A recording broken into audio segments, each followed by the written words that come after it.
Eh bien, bonjour à tous. On va commencer un petit peu en retard, mais on va commencer. Pour commencer, je voulais vous proposer une petite liste d'affirmations. Okay. J'ai des questions à vous poser. N'hésitez pas à répondre tous ensemble. On ne lève pas la main, mais répondez et faites du bruit. Ok? Faites du bruit. Alors, qui a quitté le ciel pour la terre? Jésus. Qui a laissé pour un temps sa gloire et son Père? Jésus. Qui changea l'eau en vin et calma la tempête? Jésus. Qui a prêché le royaume et chassé les ténèbres? Jésus. Qui guérit des malades et sauve nos âmes? Jésus. Qui peut briser les chaînes et donner l'espoir? Qui est mort pour nous tous sur une croix? Qui est ressuscité et a écrasé la tête du diable? Alors on continue sur cette lancée. Qui a quitté le ciel pour la terre? C'est Jésus. En laissant pour un temps sa gloire, son Père, c'est Jésus. Qui change l'eau en vin, calme la tempête. Prêcher le royaume, chasser les ténèbres. Jésus, prince de paix et gloire. Alléluia. Jésus, prince de paix et gloire. Alléluia.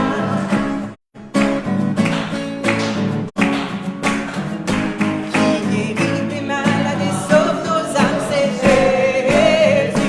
Qui peut briser les chaînes et donner l'espoir, c'est Jésus.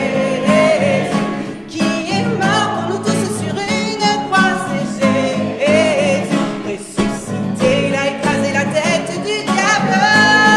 C'est Jésus, Jésus, prince de paix et gloire. Alléluia.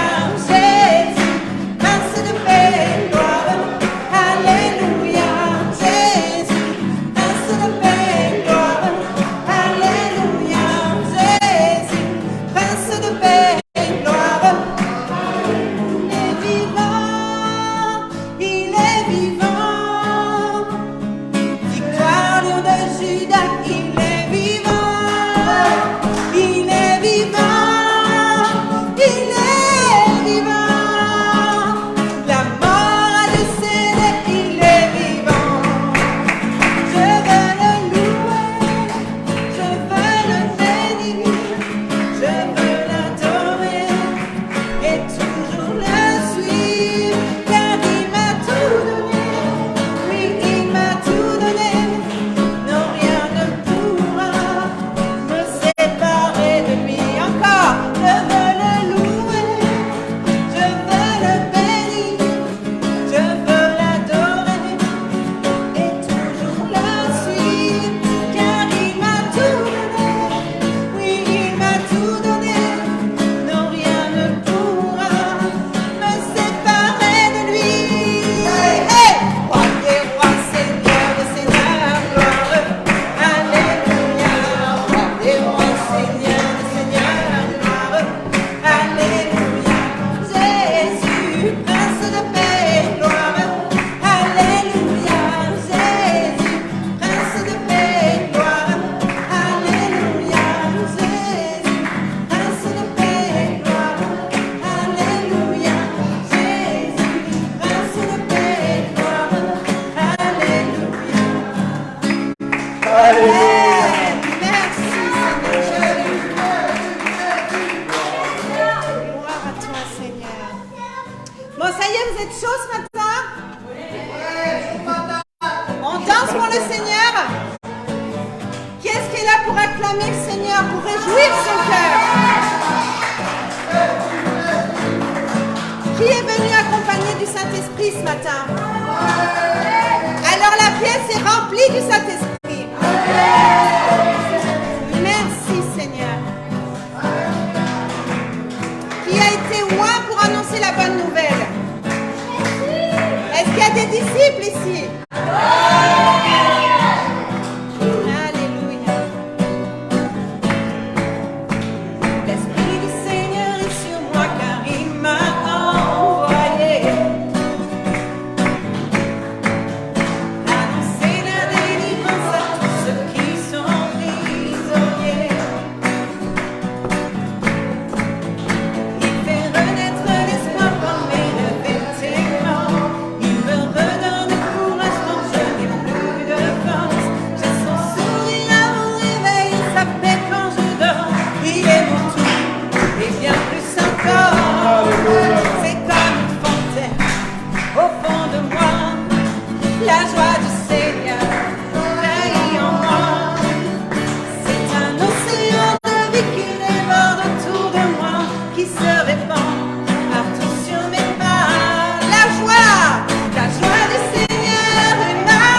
si on considère que Jésus vit en nous, alors on peut les prononcer aussi.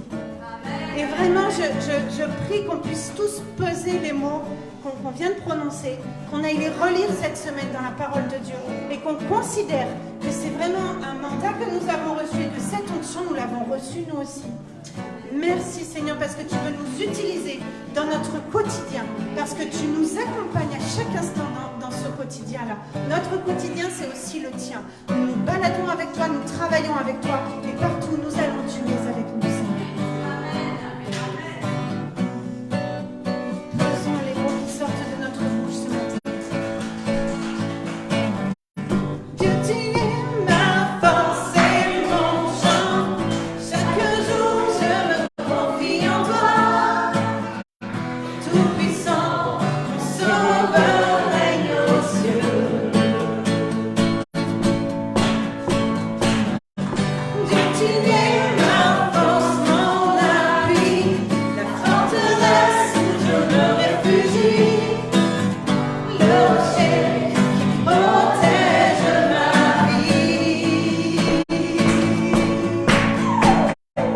Malgré les ténèbres et les dangers qui m'entourent, je lève les yeux pour accueillir ton secours. Je ne crains pas si tu veilles sur moi. Je suis venu pour te rencontrer, pour proclamer que tu es fort et puissant. On ne peut te résister. Sois glorifié. Que tu es fort et puissant. Rien n'est impossible à toi, au roi des rois. Dieu, tu es fort et puissant, au-dessus de tous les noms. Nous déclarons que tu es fort et puissant. Oh, oh, oh, oh,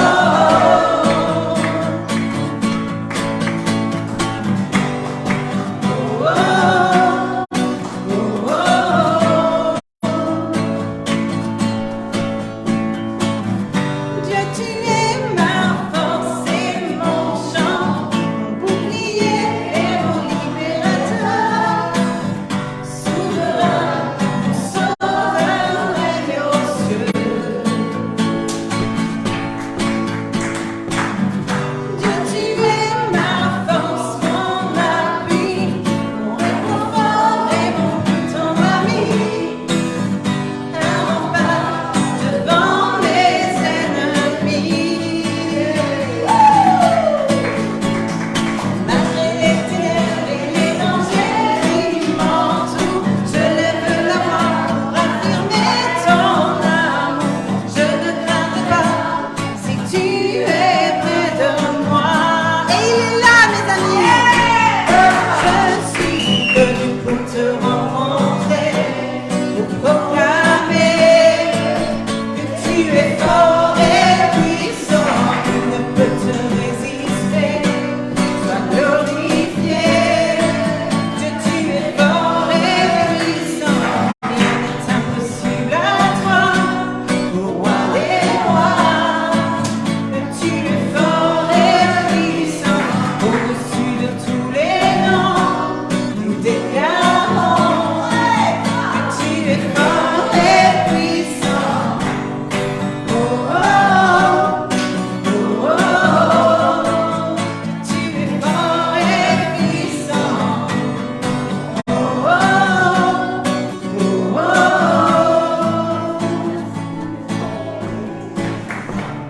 Rien ne peut me séparer de ton amour manifesté en Jésus-Christ, mon sauveur règne aux cieux.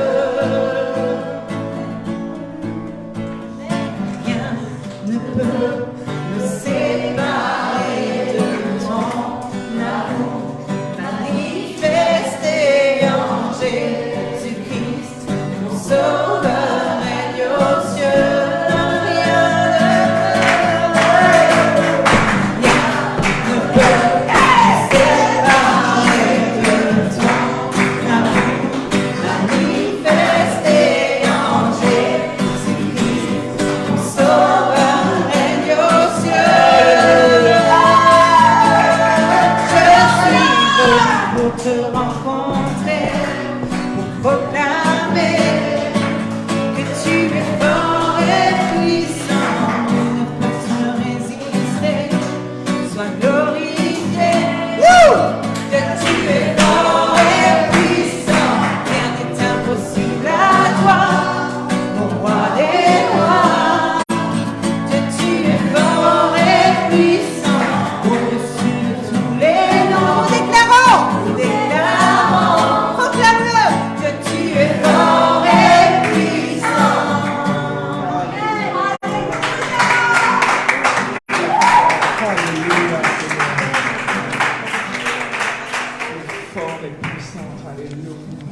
force.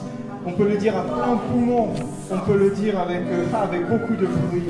Mais on peut aussi le dire avec douceur.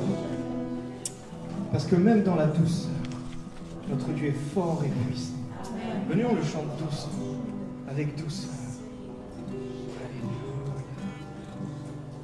Je suis venu pour te rencontrer, pour proclamer que tu es fort et puissant. Pour te résister, sois glorifié. Dieu, tu es fort et puissant. Rien n'est impossible à toi, ô roi des rois. Dieu, tu es fort et puissant. Au-dessus de tous les noms, nous déclarons que tu es fort et puissant. Alléluia, tu es fort et puissant, Seigneur. Alléluia. En tout temps, en toute chose, tu es fort et puissant. Oh, on le déclare, Seigneur. Rien n'est impossible à toi. Ô roi des rois, sois loué, sois loué. Il n'y a pas d'autre nom qui soit au-dessus de ton nom. Alléluia. Tu triomphes, Seigneur. Tu triomphes de tout. Alléluia. Dans le calme et dans la tempête, tu es là, Seigneur.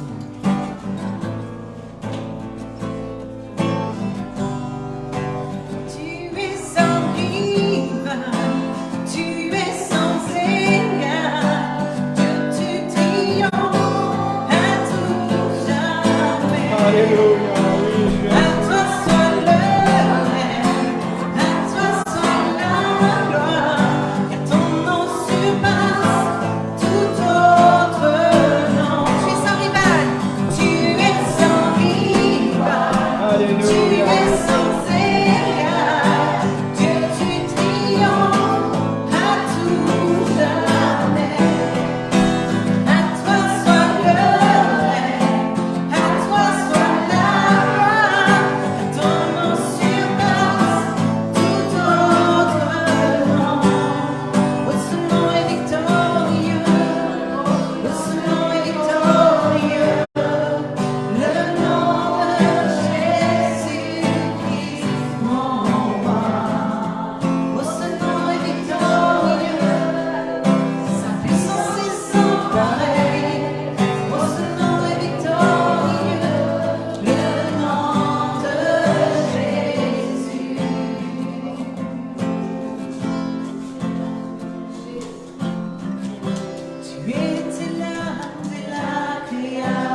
lève les yeux à toi, Seigneur. On t'adore, on te loue, toi seul, Jésus.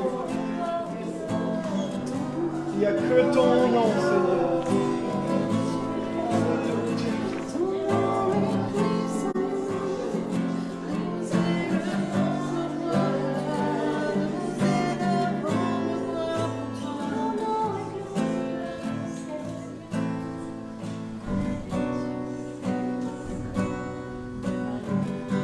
Seigneur, merci parce que tu es tout puissant. Et c'est vrai, quand tu nous parles, c'est souvent dans un murmure doux et léger. Et merci Seigneur, parce que merci pour ta douceur. La douceur dont tu fais preuve envers nous, cet amour. Et Seigneur, je prie vraiment qu'on puisse avoir la même douceur. Qu'on puisse avoir le même amour pour les gens qui nous entourent, Seigneur. C'est vraiment ma prière aujourd'hui. Et Seigneur, tu nous conduis dans chaque chose. Et nous voulons appliquer ce que tu appliques avec nous, Seigneur.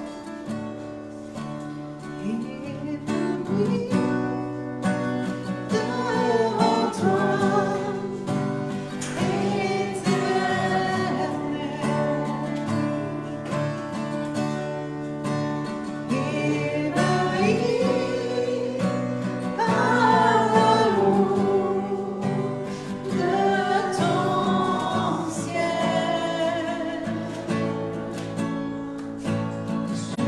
je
tu es ressuscité, Jésus.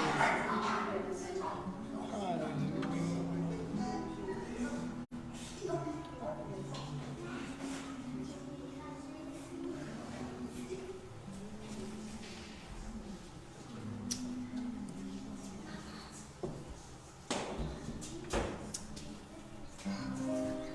Alléluia, on va encore élever les Alléluia.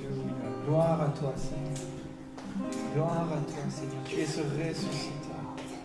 Tu as vaincu tout péché, toute mort, toute chose.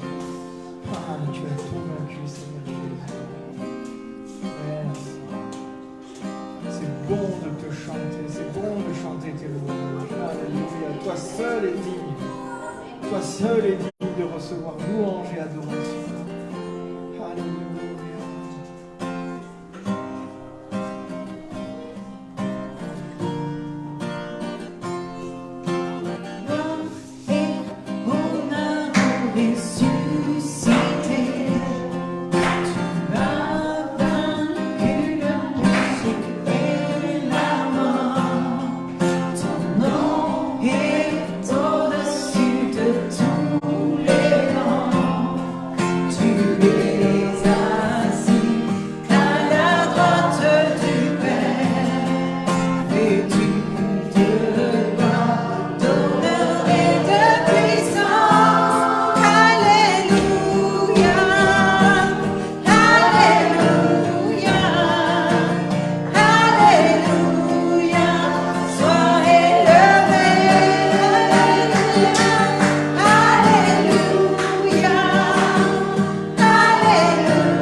Alléluia,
ceux qui se sentent pas bien, sachez que c'est une clé de victoire dans notre vie.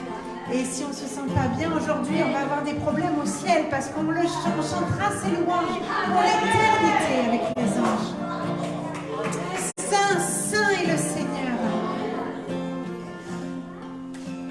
C'est une clé de reconnaissance, c'est une clé de notre joie, c'est une clé de la victoire dans les épreuves.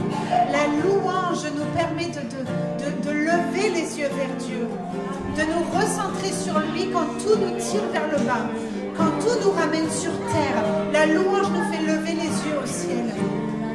Et merci Seigneur Jésus, parce que tu nous bénis quand on te loue, parce que tu nous remplis quand on te loue, Seigneur, parce que ça réjouit ton cœur et tu nous montres tout ton amour, Seigneur.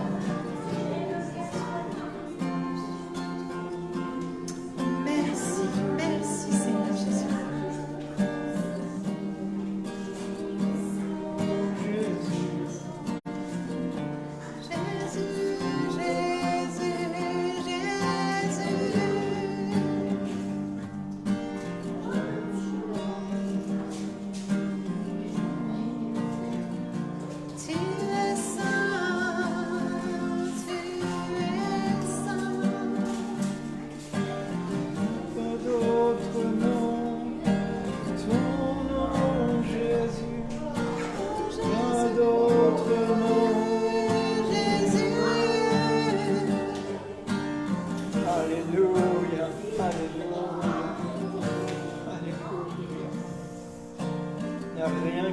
Changer nos circonstances, il n'y a rien qui peut changer nos vies que toi, Seigneur.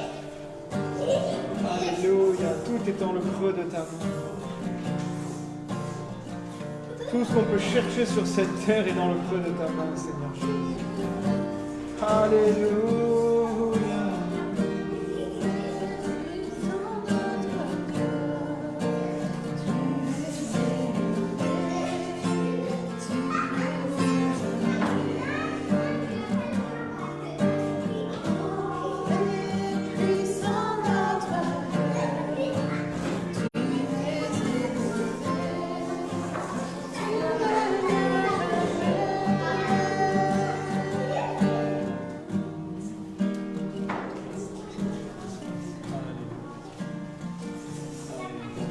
C'est tellement dur de s'arrêter de louer le Seigneur. Amen. C'est tellement dur. Alléluia.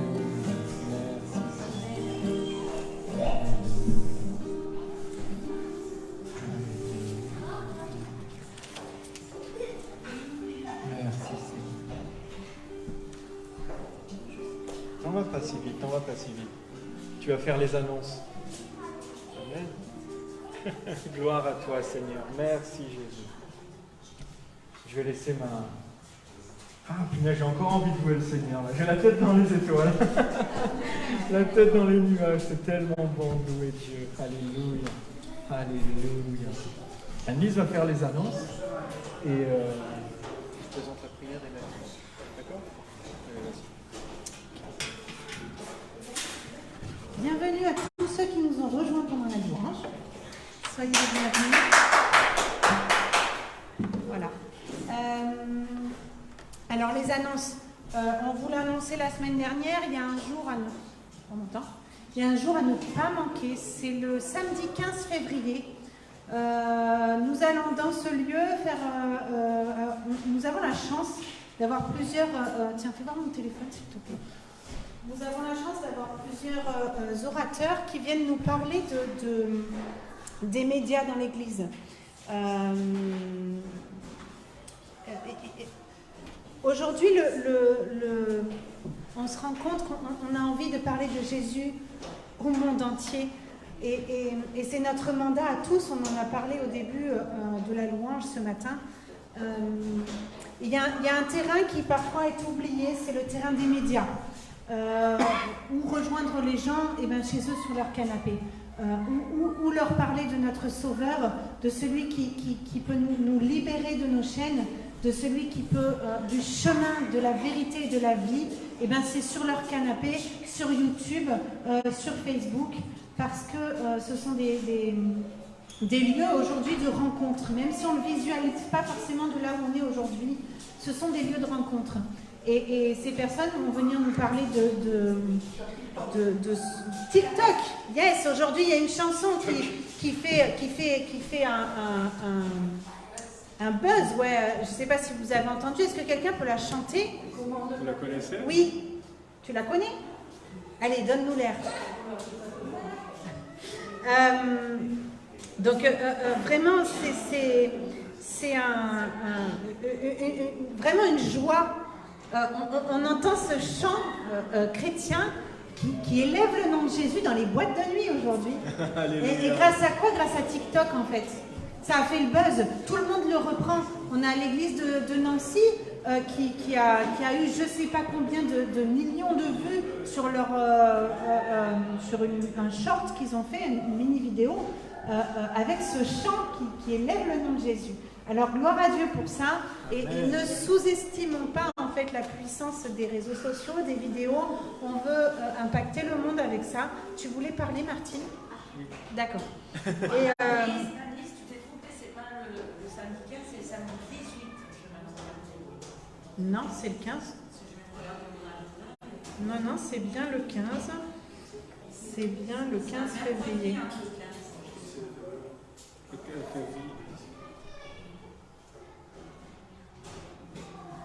Alors, un instant. Non, c'est... Ah non, le 25, pardon. C'est le 25, excusez-moi. C'est le 25, excusez-moi. Et donc, comme orateur, on aura Craig Forrest, qui est un réalisateur qui vit en Californie. On aura Nicolas Salafranc, certains le connaissent, il est youtubeur, il travaille sur Top Chrétien, il a aussi une chaîne qui s'appelle Quoi de neuf Pasteur, si ça vous dit quelque chose. On aura aussi Jeff Gregory, qui est un missionnaire en Asie, et Aurélien Fortin, qui est un réalisateur aussi de vidéos de courtes, mais aussi qui fait de la louange. Voilà. Donc soyez au rendez-vous, c'est toute la journée, de 9h à 17h. Et c'est ici. Et on verra. Ouais. On mange sur place, on reste ensemble, on passe une bonne journée tous ensemble. Mardi soir à 20h, Julien vous en a parlé longuement la semaine dernière, c'est un rendez-vous à ne pas louper. Et c'est le groupe de maison à Saint-Laurent-du-Var. Il y a également le groupe de maison à Nice-Nord à 20h également. Donc pour Saint-Laurent-du-Var, vous pouvez nous contacter, Julien et moi, c'est chez nous. Et pour Saint-Laurent, sur Nice-Nord, c'est Marie-Laurence qui est là. Autre chose, jeudi, on a eu la banque alimentaire ici. Je suis un peu dans le désordre. C'était une journée bénie. Une journée bénie, la banque alimentaire. Les gens venaient et on a installé des tables, on buvait un café ensemble, on prenait des nouvelles les uns les autres. Et c'est vraiment un temps où on peut échanger avec des personnes avec qui on n'échangerait pas ici un dimanche matin. Et on peut les bénir et on peut prier pour eux après dans nos temps personnels à la maison parce qu'on connaît leur histoire, leurs problématiques. Et c'est vraiment un temps précieux. Donc je voulais juste que vous puissiez savoir ce qui se passe ici quand on fait la banque alimentaire. Et c'est vraiment le ministère en action, le ministère de Jésus qui est là. C'est être là et aimer plus les gens. Voilà, les aimer, leur donner de l'amour. Et je suis vraiment reconnaissante envers Dieu qu'on puisse recevoir ces personnes-là ici. Je laisse la place à Julien pour la suite des annonces. Et Martine, merci. Martine. Une parole. Bonjour à tous. Ça va? Vous allez bien? Ça fait du bien d'être là. Alors, on a un invité espagnol. J'aimerais que vous disiez tous Gloria a Dios. Gloria a Dios. Il s'appelle Adrien. Alors voilà. Vous savez, cette nuit, donc, j'étais un petit peu perturbée dans mon sommeil. Donc, je regardais mon Instagram et en fait, j'ai vu quelque chose de très intéressant. C'est le pasteur de mon futur gendre à Londres. Et c'est un petit truc sur Instagram. D'ailleurs, j'ai vu aussi qu'il y avait la banque alimentaire jeudi. Et j'ai tout de suite cliqué, bien sûr, c'est génial.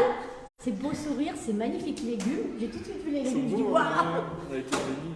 Alors, il a dit quelque chose qui m'a interpellée. Et pendant la louange, je me disais, non, il faut que je le partage. Ça m'a tellement édifiée que je voulais aussi que vous soyez édifiés par cette petite parole. Et en fait, il a beaucoup d'humour, cet homme-là, et il dit, voilà, on a tous un langage d'amour. On a tous un langage où on comprend qu'on est aimé, et il y en a, ça va être, comme lui il disait, moi, vous me donnez, c'est la bouffe, vous me donnez un poulet shish kebab, je sais pas quoi, je sais plus ce qu'il disait, mais alors là, je suis vendue, je suis à vous. Et après, bon, il dit ça en rigolant, mais il y a beaucoup de gens qui ont des langages d'amour un peu particuliers, n'est-ce pas? Il y a des gens, ça va être les cadeaux, il y a des gens, ça va être tactile, il y a des gens, ça dépend. On a tous un langage qu'on a développé, même dans notre subconscient, on ne s'en rend même pas compte quelquefois, mais on est touché par certaines choses. Et Dieu a un langage d'amour. Dieu a un langage d'amour. Et son langage d'amour, c'est l'obéissance. Et quand il a dit ça, ça m'a fait tilt. J'ai dit, c'est vrai. Quelquefois, on pense que louer le Seigneur, et c'est vrai, c'est un sacrifice de louange. Hein? Sacrifice de louange, parce que qu'on le sente ou qu'on ne le sent pas, on est là pour le louer. Et puis après, on n'a plus envie de partir. Mais en fait, le truc, c'est que la parole nous dit dans je vais vous le dire, parce que j'aime pas dire n'importe quoi, surtout quand il s'agit de la parole. C'est dans Samuel, 1 Samuel, et ça dit, attendez une petite seconde s'il vous plaît, désolé, j'ai que ces lunettes-là, hop là. Alors ça dit, voici l'obéissance vaut mieux que les sacrifices, et l'observation de sa parole vaut mieux que la graisse des béliers. Et ça c'est dans 1 Samuel 15, 22. Et même dans la louange, quelquefois on pense qu'on a obéi à Dieu, alors que c'est un sacrifice de louange. Et on pense qu'on a fait notre devoir. Seulement, si on regarde vraiment dans notre cœur, et que j'aimerais que chacun d'entre nous le fasse ce matin, qu'on regarde dans notre cœur, qu'est-ce que Dieu me demande d'obéir? Il y a toujours quelque chose que Dieu nous demande de faire, de dire. Et là, c'est à nous, personne ne peut te dire, Dieu te dit de faire ça. Tu sais dans ton cœur ce que Dieu te demande de faire.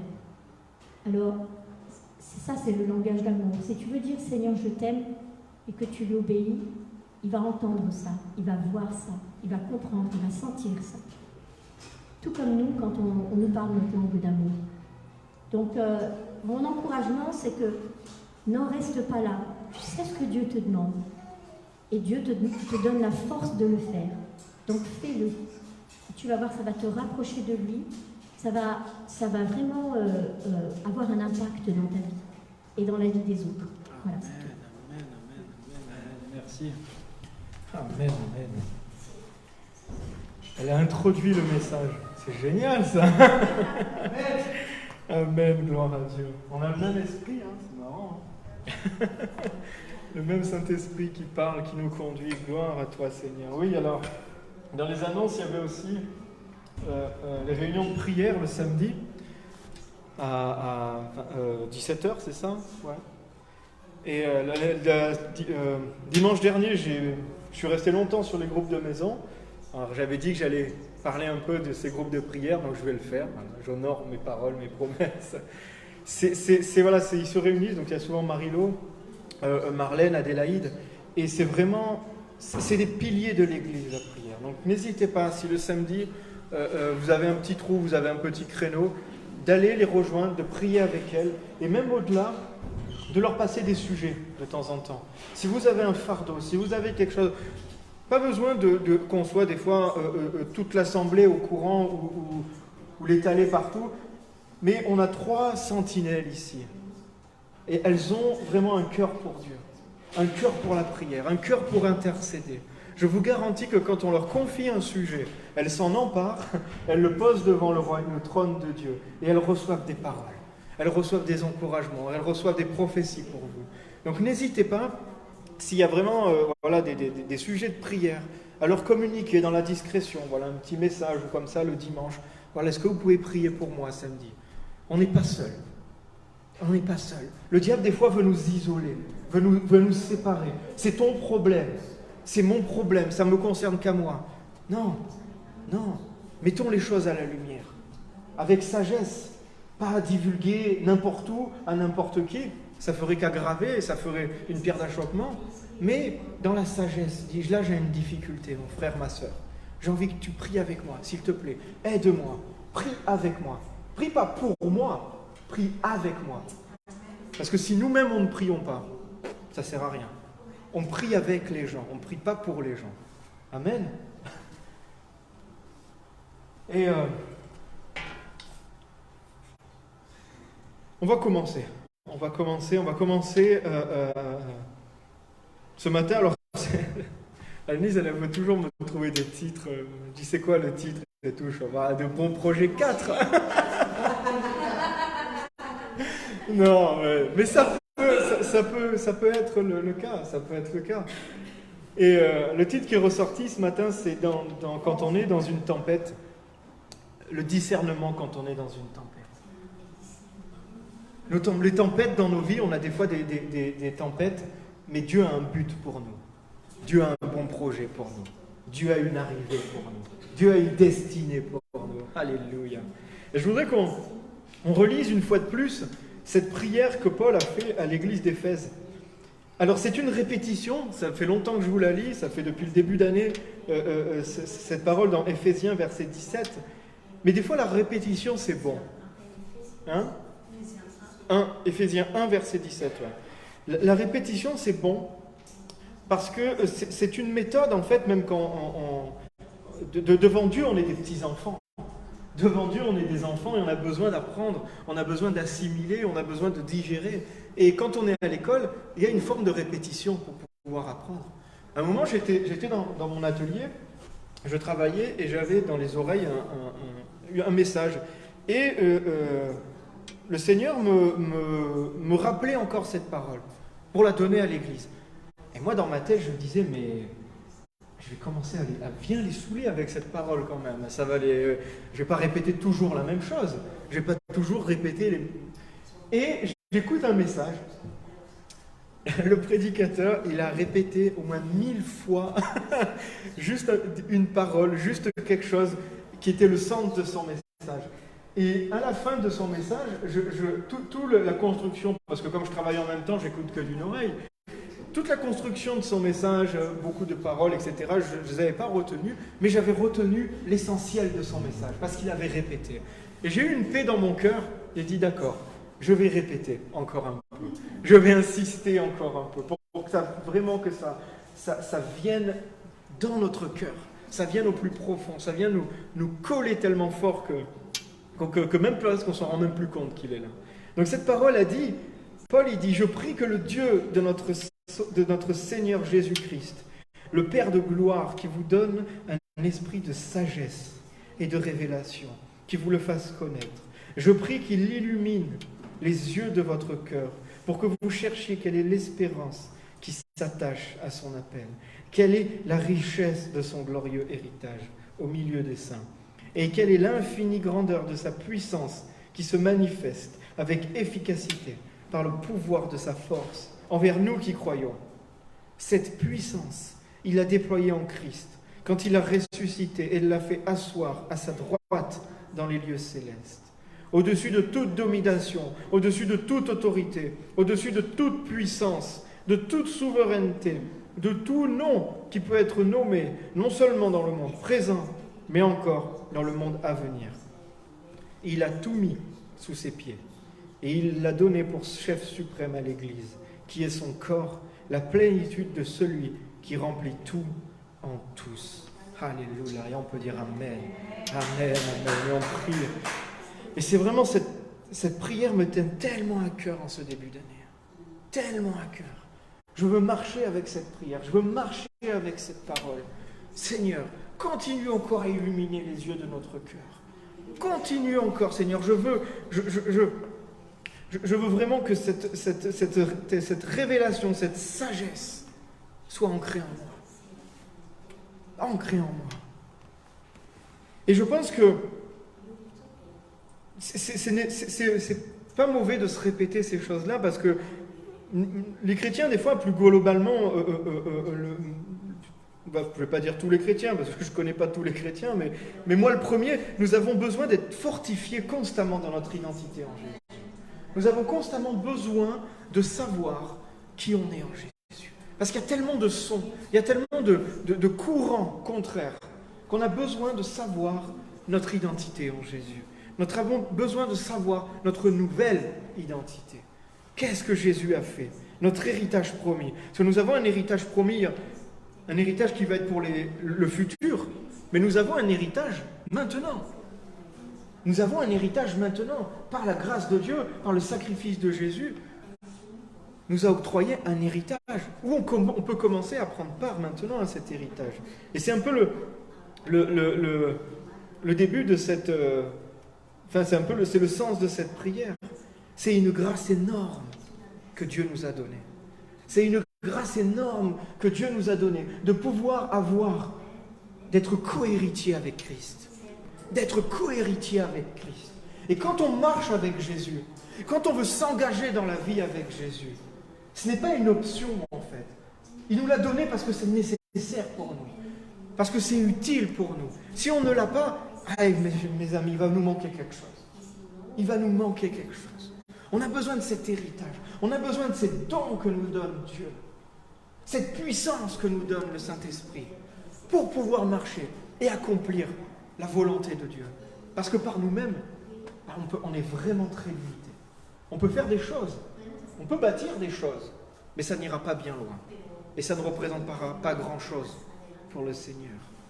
Nous avons besoin de nous rappeler régulièrement que nous sommes enfants de Dieu. Alléluia. Parce que des fois, c'est pas évident. Je ne sais pas pour vous, mais des fois, c'est pas évident. Nous avons besoin de nous rappeler, nous sommes enfants de Dieu. Nous qui avons cru, nous qui avons reçu la parole, nous sommes enfants de Dieu. Dieu a ouvert les portes de sa grâce. Et en acceptant sa parole, en le reconnaissant comme Seigneur, comme Sauveur, nous sommes acceptés dans cette famille.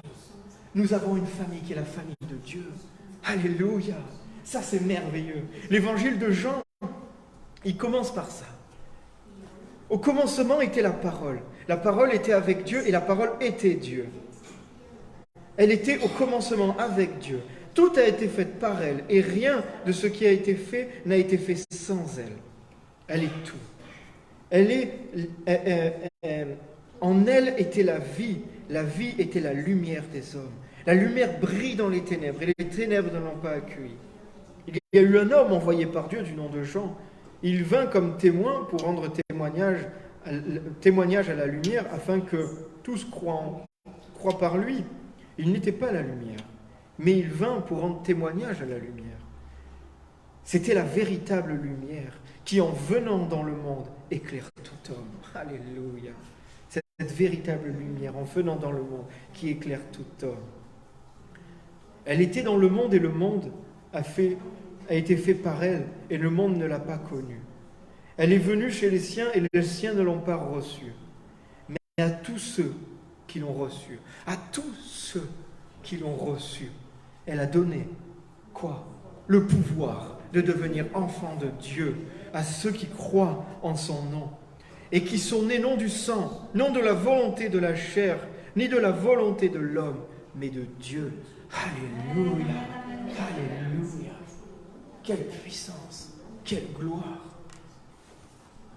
Il y a d'autres versions qui disent mais à tous ceux qui l'ont accepté, ceux qui croient en son nom, elle a donné le droit de devenir enfant de Dieu.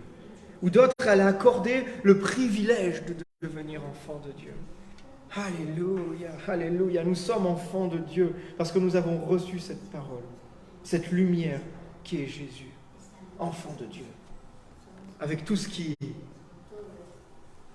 est rattaché à ça. La paix, l'espérance, la joie. Ce matin, on a chanté la joie. C'est attaché à ça, parce que nous sommes enfants de Dieu. On peut chercher la joie, on peut chercher des satisfactions dans le monde, on ne fera que courir en vain.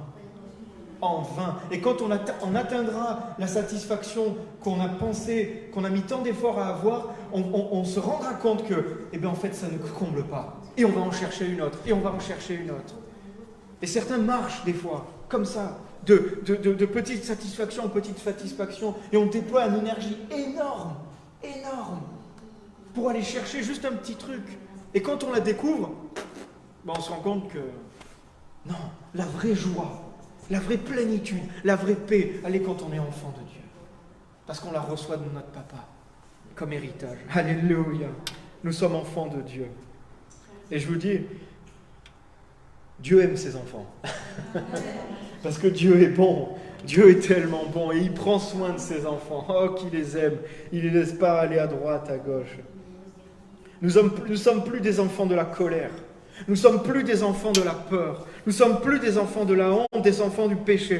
Nous sommes de nouvelles créatures. Alléluia. Si quelqu'un est en Christ, si tu décides d'être en Christ, alléluia, tu es une nouvelle créature. Les choses anciennes sont passées. Voici, toutes choses sont devenues nouvelles. Ah, on la connaît tellement, cette parole. Mais c'est bon de la redire. C'est bon de la repasser encore sur notre cœur. Et ces paroles sont des armes face au diable.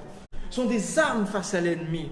Quand il veut nous faire rester dans le passé, quand il veut nous tordre la tête pour la faire regarder en arrière, nous on lui rappelle ça, je suis une nouvelle créature. Tout ce qui est passé, c'est passé. Maintenant je regarde vers l'avenir, je regarde vers mon Dieu. Mon Dieu, il me fait lever la tête. Alléluia, nous sommes enfants de Dieu. Que cela prenne vraiment une nouvelle dimension dans notre cœur ce matin. Je prie que ces paroles, je suis enfant de Dieu, prennent une nouvelle dimension. Une nouvelle dimension dans notre cœur. Que ça ne reste pas seulement dans l'intellect, que ça vient vraiment dans notre sang, dans notre cœur. Nous sommes une nouvelle créature. Nous sommes enfants de Dieu. Alléluia. Il m'est venu une image il y a quelques semaines. Vous connaissez ce dessin animé Aladdin de Disney. Aladdin, c'est l'histoire c'est le vaurien en fait. J'aime pas dire ce mot-là parce que c'est un peu... C'est le vaurien qui tombe amoureux de la princesse et veut devenir un prince pour aller voir la princesse. C'est ça l'histoire. Et la princesse, elle est dans son château, dans son palais, elle s'ennuie et elle veut aller descendre dans la rue pour découvrir la vraie vie, etc. Mais des fois, on se pense comme Aladdin. On pense qu'on est des vauriens qui essayons de s'habiller, de se vêtir pour ressembler au prince, pour rentrer dans le royaume, pour être considéré comme un prince. Et on fait des efforts, on fait toute une multitude de choses pour ressembler à un prince. Mais c'est pas ça, mes amis. La réalité quand on est enfant de Dieu,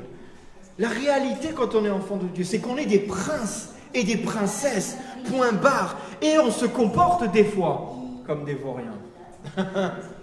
La réalité, c'est qu'on n'a pas à vouloir se déguiser, à se grimer, à essayer de passer par la petite porte. Si tu as accepté Jésus, si tu vis, si tu crois en Dieu, si tu crois en Jésus, mort et ressuscité pour tes péchés, tu as été établi comme enfant de Dieu, tu es prince, tu es princesse. Alléluia. Mais des fois, tu te comportes comme un vaurien. Et ça, c'est une différence essentielle, c'est une différence fondamentale. Et quand on comprend vraiment ça, dans le cœur, eh bien ça change notre position aussi, face aux difficultés, face au péché.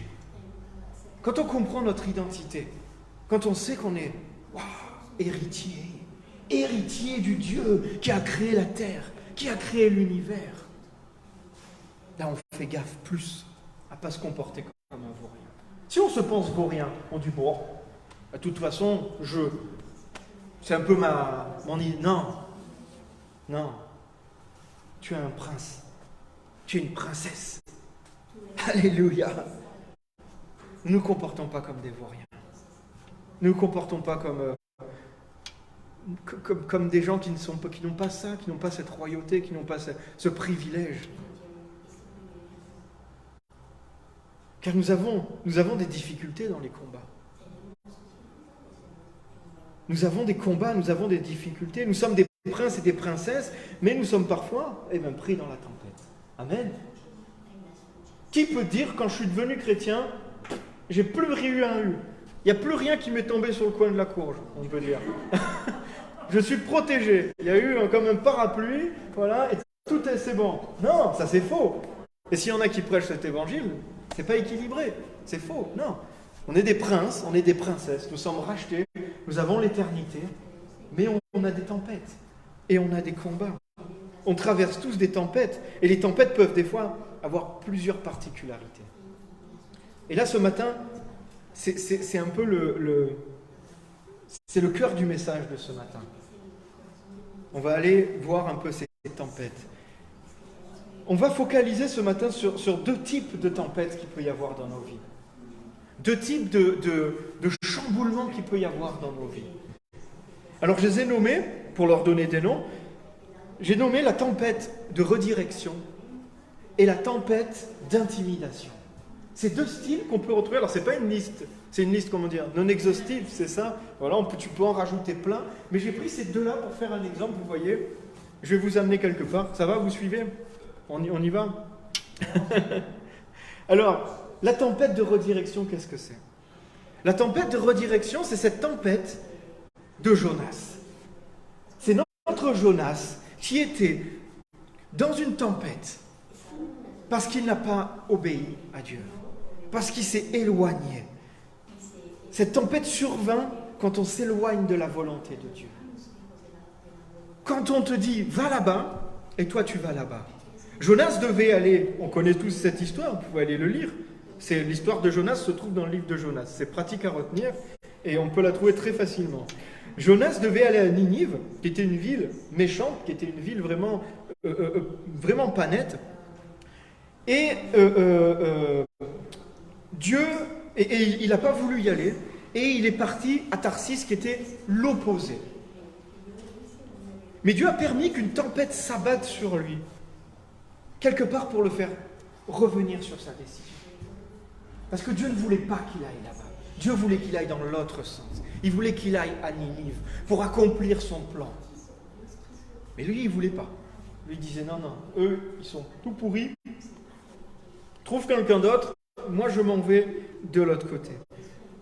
Quand tu es enfant de Dieu, ton Dieu t'aime tellement fort qu'il va tout faire pour que tu sois là où c'est le meilleur pour toi. Il va déployer une énergie, il va déployer tout ce qui est en sa capacité. Il est Dieu, donc il a beaucoup de capacités, sans te forcer non plus, sans te contraindre, toujours en te respectant, toujours en respectant ce que toi tu veux, en respectant ton libre arbitre. Mais il va tout faire pour que tu sois là où c'est le meilleur pour toi. Et je vais te dire, le meilleur pour toi, c'est les plans qu'il a formés pour toi. Le meilleur endroit du monde où tu puisses trouver une plénitude, c'est quand tu es dans la volonté de Dieu pour ta vie. Amen. Et en bon Père, il va faire un maximum, le maximum, pour que tu ne t'éloignes pas. Pour que tu ne t'éloignes pas. Rappelez-vous, j'avais prêché un jour sur Jonas, et Tarsis veut dire, c'était un endroit où c'était une carrière, où il y avait des pierres précieuses qui revenaient, c'était un endroit de commerce, mais c'était un endroit, c'était une carrière, Tarsis. Il y avait des pierres à Tarsis. Il y avait des roches à Tarsis.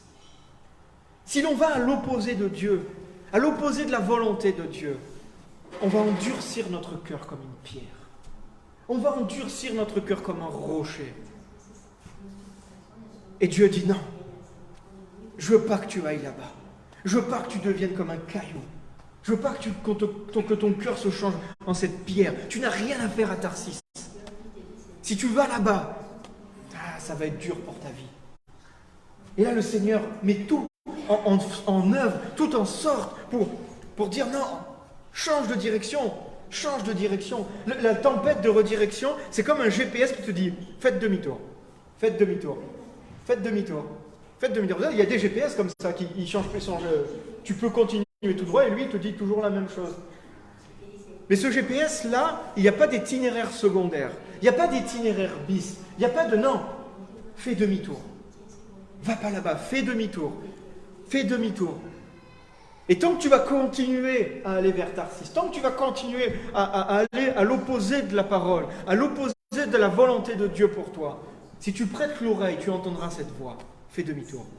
Fais demi-tour. Fais demi-tour. Plus tu avances, après au bout d'un moment tu vas l'éteindre, tu vas même plus l'entendre parce que ça devient...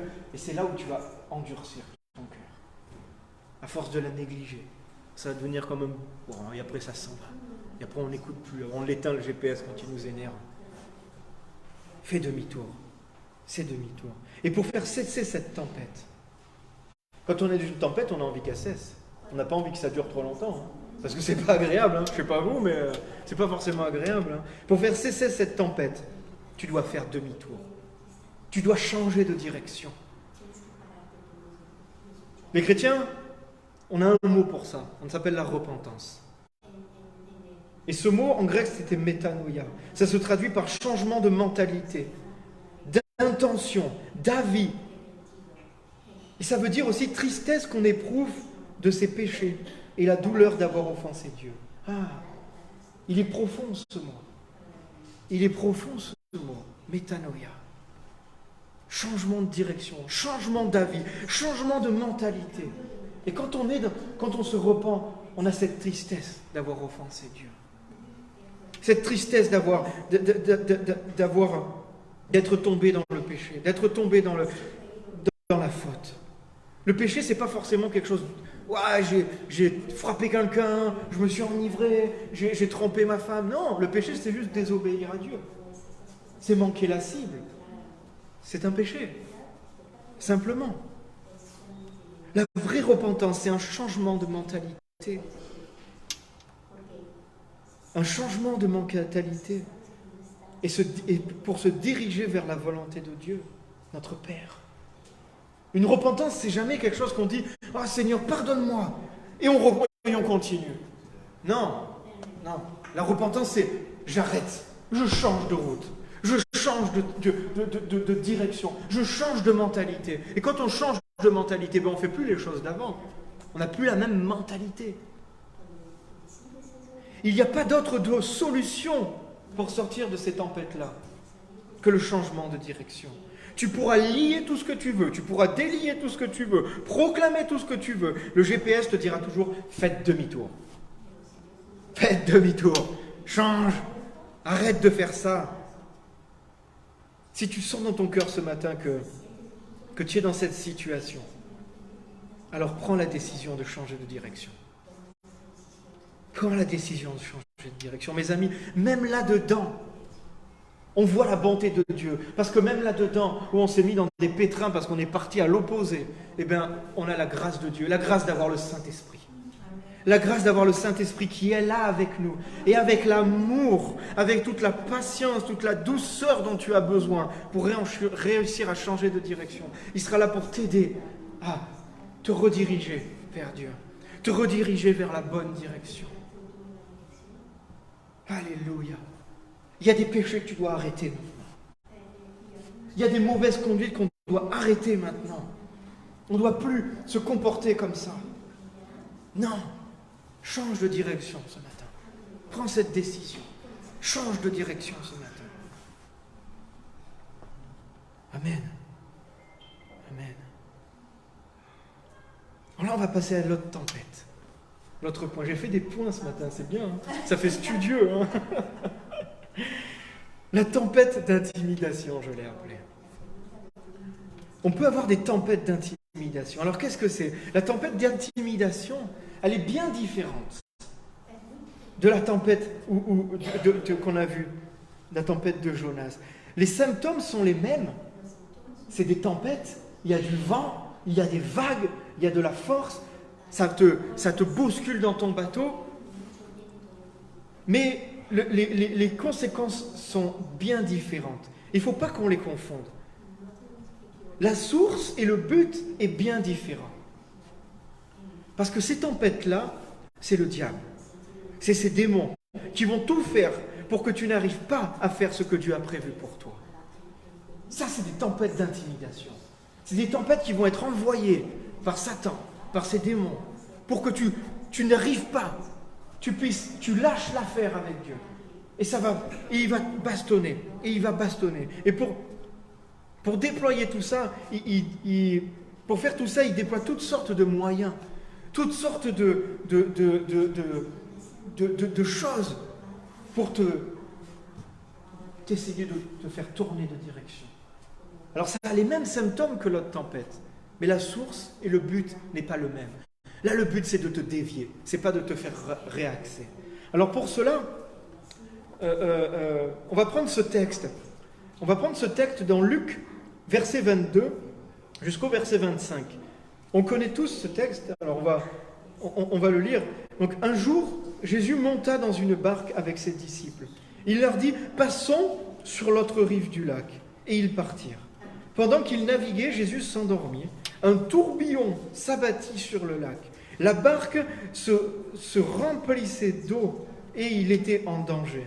Ils s'approchèrent et le réveillèrent en disant, Maître, Maître, nous allons mourir. Il se réveilla et menaça le vent et les flots. Ceux-ci s'apaisèrent et il y eut un calme plat. Puis il leur dit, où est votre foi ? Saisis de frayeur et d'étonnement, ils se dirent les uns aux autres, mais qui est donc cet homme ? Il a donné des ordres, même au vent et à l'eau, et lui obéissent. Ah, j'aime bien ça. Jésus est avec nous dans la tempête. On prend souvent cette parole comme un encouragement. Alors pourquoi j'utilise ce passage ? Pour parler des tempêtes d'intimidation. Alors je vais vous expliquer. Il est fort probable, j'ai écouté pas mal de choses, je me suis pas mal renseigné, étudié ce passage, il est fort probable que cette tempête était de nature démoniaque. N'était pas d'une nature, c'était pas forcément très naturel tout ça. Alors je vais vous expliquer vite fait. Tout d'abord, sa soudaineté. Il part et d'un coup c'est marqué un tourbillon. Dans d'autres, ce passage est aussi dans Matthieu, une tempête soudaine s'abattit sur la mer. Ça vient presque comme si ça venait de nulle part. Alors on voit des trucs, des climats qui changent très vite, et là ça avait l'air quand même assez fort, assez soudain. Il y a un autre point aussi qui peut prêter dans ce raisonnement, c'est l'angoisse de ces disciples, qui pour la plupart étaient des marins aguerris.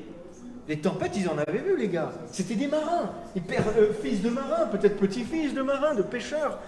Ils en ont vu des galères, ils en ont vu des tempêtes, ils en ont vu des tourbillons. Mais là, ils ont peur. Là, ils vont voir Jésus, mais là, on va mourir. Waouh. C'était vraiment quelque chose de... Il y avait une angoisse, il y avait une peur, il y avait quelque chose. Puis une chose un peu plus parlante aussi, c'est les mots que Jésus a utilisés. Les mots que Jésus a dit. C'est marqué, il se réveilla et menaça le vent et les flots. Et dans l'évangile de Matthieu, où cette histoire est aussi relatée, c'est la même formulation qui est dite. Et ces mots sont les mêmes mots que Jésus utilise quand il chasse des démons.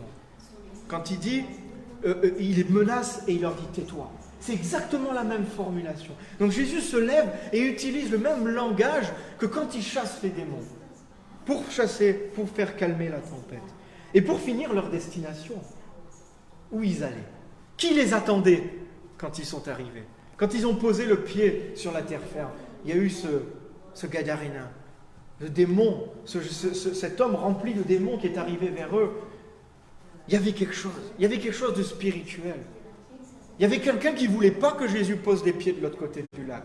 Parce que de l'autre côté du lac, il y avait un bastion. Il y avait une forteresse démoniaque. Il y avait une forteresse du mal. Et si Jésus va poser les pieds là-bas, eh bien le mal, il est écrasé. Point barre. Il n'y a pas de... C'est clair et net. Mais voilà ce qui fait penser que cette tempête n'était pas naturelle. Cette tempête était de nature démoniaque. Quand tu bouges pour le Seigneur, quand tu commences ou que tu es en route vers un engagement avec Jésus, eh bien il y en a un à qui ça ne plaît pas du tout. Il y en a un qui te dit « Ah, je ne vais pas me laisser faire comme ça. Je ne vais pas me laisser faire comme ça. » Et qui va commencer à vouloir t'intimider. Qui va commencer à vouloir te mettre des bâtons dans les roues. Et tu peux traverser des tempêtes de doute, des tempêtes de peur, des tempêtes pleines de choses à faire aussi. Des fois, des fois le Satan, il est rusé, il ne faut pas le mépriser ou le penser bête. Non. C'est un serpent rusé. Des fois, on va vouloir s'engager avec Dieu, on va vouloir marcher avec Dieu, et il y a plein de choses à faire qui doivent passer avant. Et là, on croule sous une tonne de choses à faire. Ah mais je dois faire ça, ah mais je dois faire ça, ah mais je dois faire ça. Et on devient comme des chiens fous qui essayent de courir partout. Et après, au bout d'un moment, à l'appel de Dieu, on dit, mais je peux pas, j'ai pas le temps. Regarde ma vie, Seigneur. Où je trouve le temps de faire ce que tu me demandes? Regarde ma vie. Méfiance. Méfie, les Niçois, ils disent. Méfiance. Que ce ne soit pas des vents contraires envoyés par le diable pour te détourner. Des montagnes de choses à faire. Et si tu cherches un peu là-dedans, il y a beaucoup de choses que tu peux enlever à droite, à gauche. Et là, le temps, il devient beaucoup plus clair. Il devient beaucoup plus... Ah, mais en fait, oui, j'ai le temps là de m'engager avec Dieu. J'ai le temps là de faire mon ministère, de faire ce que Dieu a prévu pour moi. Méfiance de ne pas nous laisser détourner par la peur, par le doute, par l'activisme. Dans toutes ces tempêtes et ces vents contraires, quand Jésus se lève, tout se tait, tout s'apaise. Amen. Et maintenant, par le Saint-Esprit, nous avons en héritage le pouvoir de faire taire les esprits méchants. Amen. Nous avons cet héritage-là. C'est pour ça que j'ai parlé d'héritage au début, d'identité, parce que c'est important. Parce que si tu es dans cette tempête mais que tu ne sais pas quitter, tu ne vas pas réussir à saisir ça. Nous avons ce pouvoir de dire, tais-toi aux esprits méchants. De pouvoir faire taire les esprits méchants, les démons qui sont là pour te détourner. Car nous les faisons taire dans le nom de Jésus. Cachés en Jésus, comme il a fait. Ce nom qui est au-dessus de toute domination, de toute autorité, de toute puissance, on l'a lu au début, de toute souveraineté et de tout nom qui peut être donné, non seulement dans ce monde présent, mais encore dans le monde à venir. Dans ce nom-là, on a la puissance, on a la capacité, on a le privilège de pouvoir calmer des tempêtes dans nos vies. Amen. Et c'est là notre identité en Jésus est importante et cruciale. Car on a le pouvoir de dire au diable, tais-toi et va-t'en. Tais-toi et va-t'en. Tout ce que tu dis là, tout ce que tu fais, maintenant va-t'en. Tais-toi, dans le nom de Jésus. Quand le nom de Jésus est prononcé, l'ennemi tremble. L'ennemi a peur. Alléluia. Tu peux dire, tu peux souffler tant que tu veux. Tu peux souffler tant que tu veux. Tu peux envoyer des légions de démons contre moi. Tu peux faire tout ce que tu veux. Moi, je serai à l'image de Jésus. En paix. Tu peux faire souffler toutes les tempêtes du monde sur mon bateau. Tu peux faire souffler toutes me mettre toutes les oppressions que tu veux dans ma vie. Moi, je garde mes yeux fixés sur Jésus. Et j'imite Jésus. Qu'est-ce qu'il faisait Jésus dans la barque? Il pionçait. Il dormait, il était en paix, il se ressourçait. Oh, tout allait mal autour de lui. Et des fois, prenons cette paix, mes amis, qui nous est offerte. Dans cette barque où tout va mal, sois en paix, comme Jésus était en paix. Il dormait. Car quand ils sont montés dans la barque, qu'est-ce que Jésus a dit? La clé, elle est au début, en fait. Dès le début de cette histoire, on connaissait la fin de l'histoire. Qu'est-ce que Jésus a dit quand ils sont montés dans la barque? Jésus a dit, allons, passons sur l'autre rive. Allons, passons sur l'autre rive. Et quand Jésus dit quelque chose, mes amis, la chose arrive. Quand Jésus pose une parole, la chose arrive.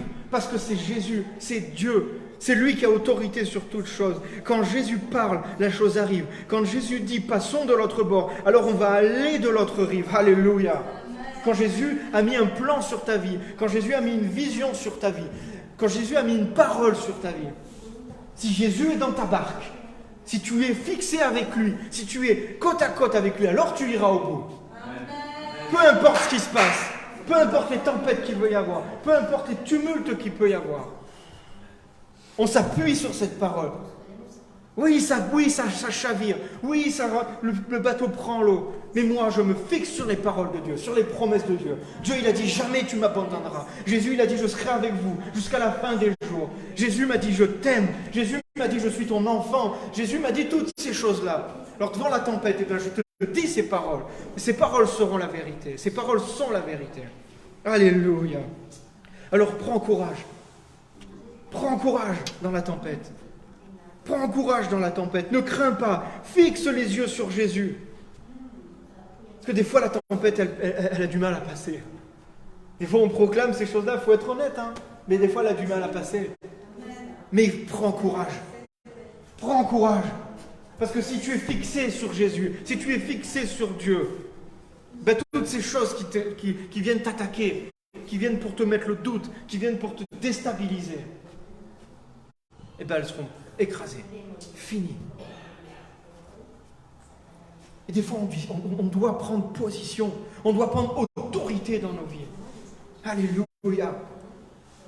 Des fois, on ne sommes pas des victimes. J'avais cette parole ce matin encore. Nous ne sommes pas des victimes. Des fois, on se positionne comme des victimes. Oh, on est chrétien, on doit souffrir. Il y aura un lot de douleurs. Il n'y aura pas toujours des choses faciles. Mais on n'est pas des victimes à devoir souffrir tout le temps pour tout et n'importe quoi et à dire, oh, c'est comme ça. Non, il y a des choses, il faut dire non. Il y a des choses, il faut dire, tais-toi maintenant. Tais-toi et va-t'en. Et il partira. La parole dit, comme Jésus a été tenté dans le désert, le diable, il va venir vers toi. Tu es dans ta tempête, tu es dans ton tumulte, tu ne vois plus rien. Et là, il va te proposer d'autres chemins. Comme il a fait avec Jésus dans le désert. Jésus avait faim, Jésus était fatigué. Et le diable vient, il lui propose un autre chemin. Et là, tu dis, non, moi, je ne prends pas ce chemin. La parole de Dieu dit ça. La parole de Dieu dit ça. Alors quand le diable te tend un autre chemin, te fait une petite... Vas-y, viens, viens. Mais même pas un pied là-dessus. Tu réponds, la parole de Dieu dit ça, je m'appuie sur la parole, je m'appuie sur ce que j'ai reçu, je m'appuie sur ce qui est dans mon cœur, je m'appuie sur ce que Jésus dit de moi. Et là, j'avance. Alléluia. Et là, on peut proclamer. Et des fois, c'est même finement dans nos pensées. Moi, des fois, je suis dans mon atelier, j'ai mon casque sur mes oreilles, et là, il y a des pensées qui viennent, des fois. On est attaqué dans nos pensées. On vit des oppressions, des fois. Et des fois, on peut s'habituer à dire « Oh, il y a cette pensée qui est mal. Oh, cette pensée, elle est mal. Oh, j'ai ça dans l'esprit. Oh, ça, c'est pas bien. Oh, Seigneur, aide-moi. Oh, Seigneur, refais pas. » Non, tu as juste à dire « Pensée, tais-toi. Tais-toi, point barre. Je ne veux plus t'écouter. Je ne veux pas écouter ce que tu es en train de me souffloter à l'oreille. » Des fois, on va me prendre pour un fou s'il y a des gens qui me regardent. Je suis dans l'atelier avec le casque et je dis « Tais-toi maintenant. Dans le nom de Jésus, tu ne vas pas me parler. Parce que ça ne vient pas de Dieu. » Et là, fou. Je vous dis, hein, je l'ai vécu plusieurs fois, et là ça s'en va. L'oppression, elle s'en va. Quand tu dis le nom de Jésus, ça fait flipper le diable. Et il nous part loin. Prenons courage, mes amis. Proclamons la parole de Dieu. Restons les yeux fixés sur Jésus. Je vous ai parlé de ces deux tempêtes parce qu'on doit avoir du discernement dans nos tempêtes. On doit avoir du discernement. Car les causes et les solutions peuvent être bien différentes les unes des autres. Les solutions de sortie sont rarement, voire jamais, systématiques. Des fois, on veut appliquer une règle, comme quelque chose de systématique. Mais si tu traites la tempête de redirection comme la tempête d'intimidation, il y a quelque chose qui va coincer. Parce que ce n'est pas les mêmes choses. Tu es dans un bateau, la mer se déchaîne, le vent se déchaîne, les symptômes sont les mêmes, mais les causes sont différentes. On ne doit pas être systématique. Et c'est pour ça qu'on doit avoir le discernement. Seigneur, ouvre les yeux de notre cœur pour qu'on ait ce discernement, cette sagesse quand on est dans cette tempête ou quand on voit un frère ou une sœur dans une tempête, pour aller l'aider selon la volonté de Dieu et pas dire n'importe quoi et pas dire des paroles qui vont la troubler, qui vont la mener à côté. Seigneur, aide-moi à discerner les tempêtes dans lesquelles je me trouve, les tempêtes que je traverse, et aussi les tempêtes de mes frères et de mes sœurs. Quand Dieu nous donne la sagesse, quand Dieu nous donne le discernement, c'est pour nous, mais c'est aussi pour les autres. On doit toujours, quand la vie avec Dieu, c'est toujours une partie tournée vers les autres, même beaucoup tournée vers les autres. Si on ressent toujours tout vers nous, ça ne va pas le faire. On prie non seulement pour nous, le discernement, mais aussi pour les autres, pour être à côté de la personne et pour pouvoir l'aider au mieux possible. Au mieux possible. Et c'est le genou à terre, mes amis. Le genou à terre devant notre papa. pour avoir le discernement, pour avoir la sagesse. Dans le livre de Jacques, c'est marqué la sagesse. Demandez la sagesse, il vous la donnera. Demandons la sagesse et il nous la donnera.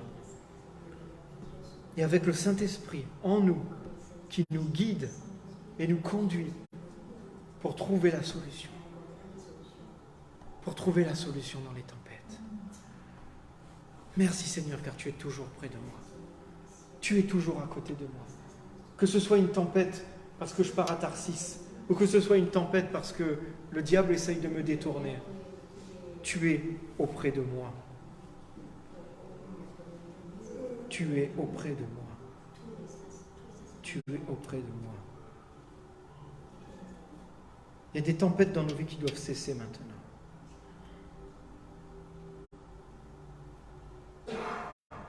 Et même si cette tempête dure encore, je suis en paix, car mes yeux sont fixés sur Jésus, qui m'a promis de jamais m'abandonner, qui m'a promis de ne jamais me laisser.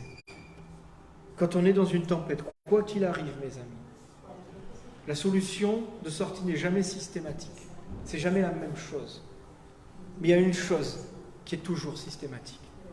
Ça doit être notre genou plié devant le Père. Amen. Notre genou plié devant Dieu, pour écouter ses instructions. Le cœur ouvert au Saint-Esprit, pour écouter ses instructions qui nous guident. Si Dieu est avec nous, qui sera contre nous? Alors Seigneur, je veux te prier ce matin. On fléchit le genou devant toi ce matin. S'il y a des frères, des sœurs qui sont dans des tempêtes, qui sont dans des troubles, qui sont dans des tumultes, Seigneur, je te prie de révéler par ton Esprit Saint la solution. Je te prie de leur donner du courage, de leur faire voir cette espérance. Je te prie qu'ils tiennent bon, fondés sur la parole. Si tu es dans une tempête ce matin, reçois cette parole. Jésus est dans ta barque.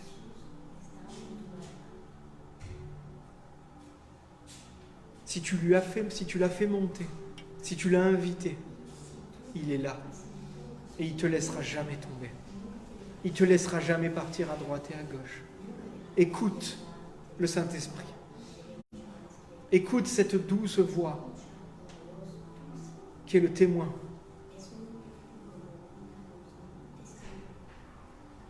Ne cherche pas quelque chose de spectaculaire, quelque chose qui frappe les yeux. Écoute ce que Dieu a déposé dans ton cœur. Et à chaque mauvaise pensée, à chaque pensée de trouble, à chaque pensée de peur, va trouver dans la Bible, dans la parole de Dieu, qu'est-ce que Dieu dit de ça? Et proclame-le à la face de ces mauvaises pensées. Prends courage, ne t'effraie point. Prends courage, ne t'effraie point. Je suis avec toi. Et même pour aller plus loin, alléluia. Même pour aller plus loin, quand je suis avec Dieu, même la mort ne peut pas avoir de victoire sur moi. Même l'ultime, même la fin des fins, même le moment où je vais mourir dans une tempête, la mort n'aura pas de pouvoir sur moi. Et Dieu se glorifiera quand même. Gardons nos yeux fixés sur toi, Seigneur.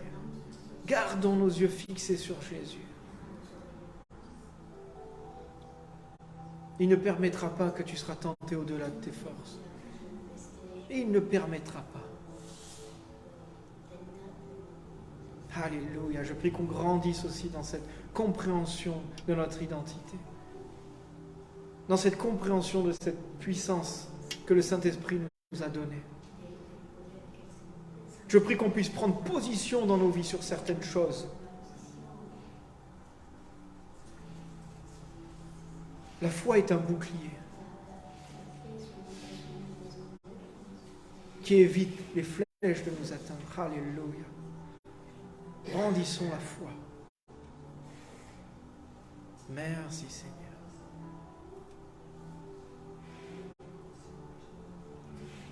Je te rends grâce pour tout, mon Dieu. Je te rends grâce pour tout. Alléluia.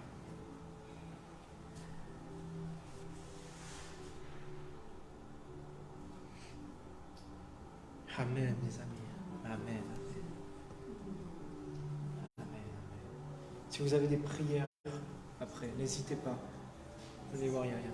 Pasteur Martine, Anne-Lise, moi-même, n'hésitez pas à venir déposer, qu'on puisse porter les fardeaux ensemble.